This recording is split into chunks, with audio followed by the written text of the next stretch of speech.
தலித் சமுதாய தலைவர்களுக்கு தமிழக அரசு உரிய பாதுகாப்பு அளிக்க வேண்டும் என மத்திய அமைச்சர் ராம்தாஸ் அத்வாலே வலியுறுத்தியுள்ளார்.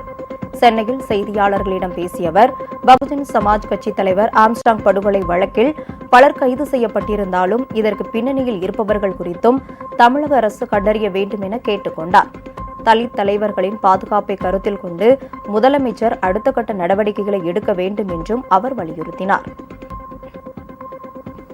Armstrong was very strong Dalit leader.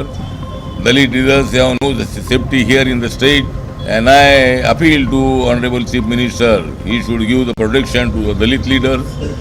Many atrocities cases are also going on in the state, and therefore this government is not able to protect the Dalit community here. Therefore I appeal to Salinji. He is also our good friend.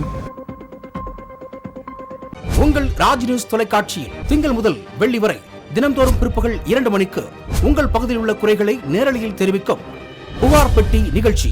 பங்கு பெறுங்கள், பயனடையுங்கள், காணத் தவறாதீர்கள்.